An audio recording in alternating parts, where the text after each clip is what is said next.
féminin, quand même, cette représentation gouvernementale pour évoquer ces enjeux. Chère Fadila Khattabi, chère Bérangère Couillard, mesdames et messieurs les parlementaires, mesdames et messieurs, je suis très heureuse de vous accueillir ici, au ministère donc, des Solidarités et des Familles, pour la restitution des états généraux de la maltraitance.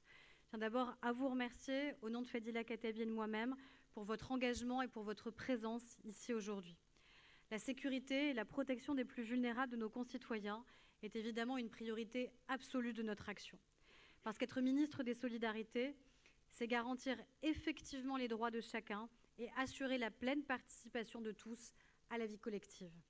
Parce qu'être ministre des Familles, c'est soutenir toutes les familles, leur faciliter l'existence à tous les moments clés de leur vie, où l'on peut soi-même d'ailleurs se retrouver en situation de vulnérabilité. Depuis quelques années, les Français connaissent un bouleversement social en profondeur, le refus des violences faites aux plus vulnérables. Cela a sans doute commencé en 2018 avec le mouvement MeToo, chère Bérangère. Cela s'est poursuivi ensuite au moment du Covid, lorsque les alertes se sont multipliées au sujet des femmes, des enfants, mais aussi des personnes handicapées et âgées, ou celles qui souffraient des troubles de la santé mentale. Nous avons vu paraître des ouvrages qui ont marqué, je l'espère, durablement l'opinion, comme ceux de Vanessa Springora, Le consentement, ou de Camille Kouchner, La Familia Grande. Nous avons lu de grands rapports, des rapports qui ont assumé de regarder en face ces réalités que trop souvent on a tues, celui de la Commission sur les violences sexuelles dans l'Église catholique en 2021, et plus récemment, celui de la Commission sur l'inceste et les violences sexuelles faites aux enfants. Nous avons connu aussi des drames qui nous ont tout simplement bouleversés. Je pense, il y a un an, au décès tragique d'une petite fille dans une crèche à Lyon, et malheureusement plus récemment au drame qui nous a bouleversés avec Fadila Khattabi, puisque vous le savez, à Witzenheim, ce sont 11 personnes qui sont décédées dans un incendie d'un gîte, dont 10 personnes en situation de handicap mental. Enfin, nous avons entendu les alertes des familles, celles que l'on tenait trop souvent à l'écart en vérité, concernant les droits fondamentaux de leurs enfants en situation de handicap, concernant leur scolarisation, ou les droits fondamentaux de leurs parents accueillis en EHPAD à l'occasion de la rupture du droit de visite. Une mission, vous le savez, est en cours avec Laurent Frémont, qu'il pourra nous rendre mi-novembre. Nous ne parlons pas ici d'un léger mouvement dû à un ou des scandales, mais bien d'une lame de fond qui doit nous changer durablement. Les Français, et tant mieux, et en particulier les plus jeunes générations, ne veulent plus des violences, ne supportent plus les maltraitances et ont sans doute posé des mots sur ce que l'on n'osait pas encore nommer. La lutte contre les maltraitances envers les adultes emprunte à ces combats antérieurs et toujours en cours et revitalise aussi cette recherche d'une société sûre pour toutes les personnes vulnérables et fragiles. L'objectif de ces états généraux de la maltraitance était ainsi clair, affronter collectivement une question de société que nous nous efforcions de ne pas voir, celle des violences et celle des négligences que subissent les personnes vulnérables. Grâce à vous, le sujet des maltraitances a pris sa juste place, à la hauteur des inquiétudes légitimement ressenties par les Français, hors de l'urgence, hors du temps médiatique. Je tiens aussi à saluer la qualité de vos contributions tout au long de cette démarche, votre engagement au long cours, vous, personnes directement concernées, parlementaires, chère Annie, chère Laurence, élus locaux, bénévoles, magistrats, procureurs, policiers, gendarmes, directrices et directeurs d'établissements, bénévoles engagés pour le lien social ou l'écoute téléphonique, ordre professionnel, chercheurs, espace éthique, conseillers pour les affaires sociales de la France, fédération de formation professionnelle et de l'action sanitaire et sociale, syndicats étudiants, d'élèves de collège, enseignants, professionnels de l'éducation nationale, militants des droits au plan européen et français, associations d'aide aux victimes et de défense des droits, organisations gestionnaires d'établissements et de services, médecins, avocats, psychologues, j'en oublie sans doute encore d'autres, mais pour vous dire à quel point ces états généraux ont su mobiliser toute la société. Une démarche inédite donc, qui a bénéficié de cette mobilisation collective et une démarche qui doit continuer. L'objectif de cet après-midi est clair, partager tous les constats et entendre toutes vos propositions, parce qu'un plan de lutte contre les maltraitances, ça ne s'improvise pas, parce que ça s'élabore dans le temps, à partir de l'expérience des personnes directement concernées, des familles et des acteurs de terrain, parce que c'est ainsi qu'on lui donne toutes les chances de succès Évidemment, avec Fadila Khattabi, nous écouterons l'intégralité des travaux de cet après-midi et nous serons présentes dans la salle de manière à prendre la mesure de ce qui s'est dit à l'occasion de ces États généraux et surtout de prendre ensemble les mesures qui s'imposent pour que notre société change. Je vous remercie.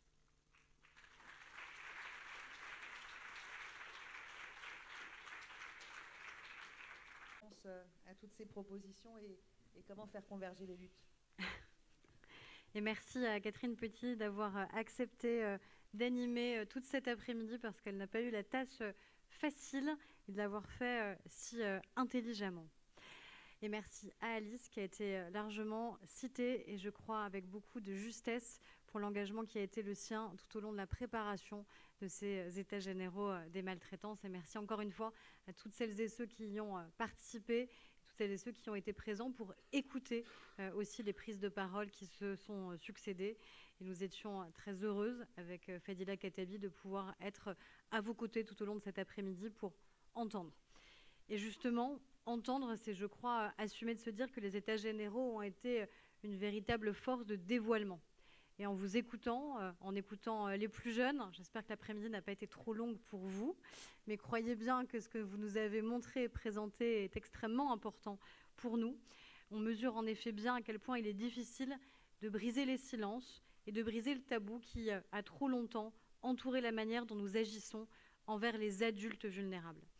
Cette mise à distance, parfois cette crainte de nuire, cette méconnaissance qui, depuis trop longtemps, les entrave. Et justement, je suis convaincue que la première vertu des États généraux a été de mesurer l'ampleur de ces silences, l'ampleur de ces peurs, tout en libérant en effet toutes les paroles sur le sujet. Libérer la parole pour que nos concitoyens n'aient enfin plus peur.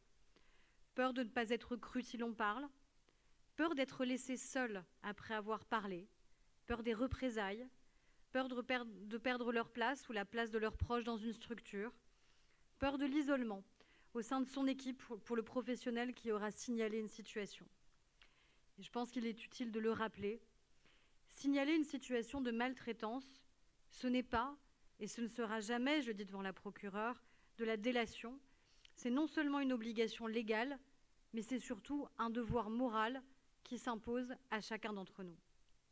Le taux des constats que vous avez dressés était nécessaire, mais c'est aujourd'hui celui des actions et des avancées concrètes que nous souhaitons, avec Fadila Khattabi, ouvrir avec vous. La réponse de l'État ne peut pas se contenter d'être simplement une réponse d'urgence. Trop souvent en France, les politiques de protection des plus vulnérables n'avancent qu'à force de drame. Et nous avons le devoir d'apporter des réponses structurelles pour transformer notre société. C'est ce que l'État a commencé à faire, comme l'ont exposé mes collègues qui ont tenu à venir s'exprimer devant vous et que je remercie, car la lutte contre les maltraitances doit évidemment irriguer l'ensemble de nos politiques et donc l'ensemble de nos services publics. Les 70 propositions que vous portez, que le directeur général de la cohésion sociale a exprimées devant vous, dont je tiens à saluer la qualité, viendront donc nourrir la stratégie de lutte contre les maltraitances que nous proposerons et présenterons dès le mois prochain. Je souhaite d'ores et déjà, à la lumière de ce que vous avez dit, vous partager 3 convictions qui seront au cœur de cette stratégie. La première a trait d'abord à la méthode. Les 2 autres s'inscrivent dans la construction d'une culture collective pour recueillir la parole et répondre aux victimes et à leurs proches. D'abord, une méthode partenariale. La dynamique des États généraux que vous avez construite a permis pendant 5 mois de rassembler les parties prenantes grâce à une impulsion nationale. Services de l'État, collectivités, associations de personnes concernées, de familles, professionnels et institutionnels de l'action sanitaire et sociale, vous avez tous travaillé ensemble et autour d'un même objectif, être en mesure de mieux répondre demain à toutes les situations. Je tiens évidemment encore une fois à vous en remercier. Le temps des États généraux, la maltraitance des adultes en situation de vulnérabilité est ainsi devenue l'affaire de tous. Et il faut qu'elle le reste. Je souhaite que cette même dynamique se poursuive aujourd'hui au niveau de chaque territoire. Partout en France, ARS, préfets, maires, départements, forces de l'ordre, parquets, bénévoles, professionnels doivent être rassemblés autour d'une même dynamique. Je crois profondément aux démarches partenariales, car c'est tous ensemble que l'on peut avancer et agir concrètement. La mobilisation des États généraux en témoigne. Et c'est pourquoi, tout comme les États généraux ont réuni les acteurs de manière transversale, demain, un rendez-vous régulier rassemblera les acteurs pour installer cette coopération indispensable à un traitement des situations et surtout à la mise en place d'une véritable politique de prévention. Ensuite, la question des circuits de signalement. Aujourd'hui, il n'existe en vérité pas de circuit établi pour le suivi des signalements de maltraitance envers les adultes vulnérables. Les acteurs sont nombreux, impliqués pour apporter des réponses nécessaires lorsqu'une alerte est émise, police et gendarmerie, parquet civil et pénal, bénévoles du 3977, ARS et départements. Ces acteurs nombreux, vous le savez, et les États généraux l'ont à nouveau révélé, ne se parlent pas suffisamment. Cela a d'ailleurs été dit aujourd'hui. C'est pour ça que nous clarifierons les circuits d'alerte et de réponse. Des liens seront établis entre tous les acteurs avec des responsabilités juridiques précises pour chacun d'entre eux. Un point d'entrée unique sera créé dans chaque département. Ce point d'entrée, placé sous l'autorité de l'Agence régionale de santé, permettra que toute personne qui souhaite alerter puisse le faire simplement. Il sera relié au dispositif d'alerte téléphonique qui garde évidemment toute son importance et il sera adossé à un système d'information dédié. Ensuite, les alertes seront dirigées vers les autorités compétentes pour les traiter. Service des départements s'il s'agit d'une maltraitance envers une personne au sein de sa famille. Service de l'Agence régionale de santé s'il s'agit d'une personne accueillie en établissement. Grâce à un système d'information enfin partagé, nous pourrons suivre l'avancement du traitement de la situation, étape par étape. Bien sûr, agences régionales de santé et départements pourront traiter certaines situations conjointement avec d'autres partenaires, parce que nous le savons, les personnes peuvent être tour à tour chez elles, en établissement de santé, puis dans une structure médico-sociale. Il est donc crucial que cette organisation à venir facilite enfin des coopérations transversales. En gros, en clair, suivre la personne plutôt que la personne n'est à suivre les institutions. Cette organisation vise aussi à faciliter le travail des parquets en leur adressant des signalements de meilleure qualité. Les Français pourront toujours s'adresser à la police ou au juge directement, mais aujourd'hui, ils le font encore trop peu. Le point d'alerte départemental permettra de faciliter le lien à la justice lorsque les faits révèlent une situation pénale. Lorsque je dis les Français, c'est donc non seulement un voisin, un proche, une aide à domicile, un professionnel, un étudiant, mais c'est aussi un établissement bancaire, un pharmacien, une association. Tous ceux qui doivent avoir une vigilance renforcée et partagée auprès des publics les plus vulnérables. Ensuite, les mesures adaptées seront mises en place. Une enquête sociale à domicile, une mesure de répit pour un aidant, une demande de mise sous protection juridique, une action d'inspection inopinée, ou si la situation est particulièrement grave, une mise sous administration provisoire en sont quelques exemples. Il ne s'agit pas seulement d'encourager à l'alerte, il s'agit de répondre ensemble, plus efficacement. Enfin, la question des traces que nous devons laisser quand on est soi-même victime. Les personnes qui vivent chez elles sont particulièrement exposées aux maltraitances et il n'est pas rare aussi qu'elles aient peur de les signaler. Parce que nous sommes alors dans un huis clos, loin des regards et que les risques sont évidemment différents.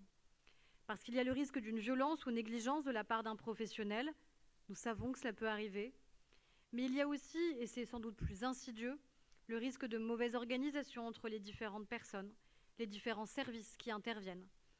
La maltraitance, elle devient ici plus institutionnelle, elle engage des enjeux de coordination, de partage d'informations et de culture dont nous connaissons la complexité. Et il y a enfin le risque des maltraitances familiales.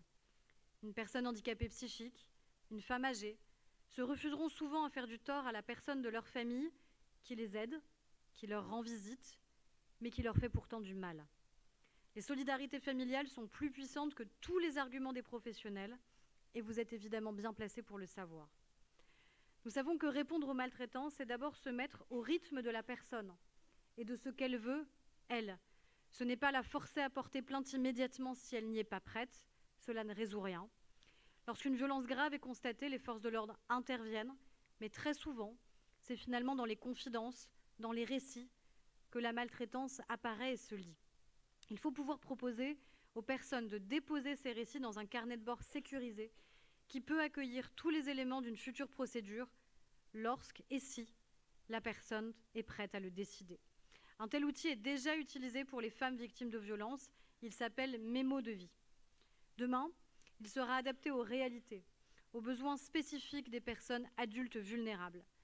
Parce que la personne peut hésiter à écrire ou avoir tout simplement des difficultés à verbaliser, le dispositif sera adapté pour que des personnes proches, des voisins, des professionnels, des bénévoles puissent l'aider à utiliser l'outil et à y déposer les récits et les documents qu'elle souhaite, pour que le domicile ne soit pas une zone de non-droit et donc d'abandon des personnes les plus vulnérables. Ces 3 convictions partagées avec vous doivent donc irriguer la stratégie que nous présenterons avec Fadila Khattabi en novembre. Notre société doit grandir en humanité et demain, c'est à son appel que nous ferons cesser les violences envers les plus vulnérables que nous avons été, que nous sommes et que nous serons tous à un moment de notre existence. Je vous remercie.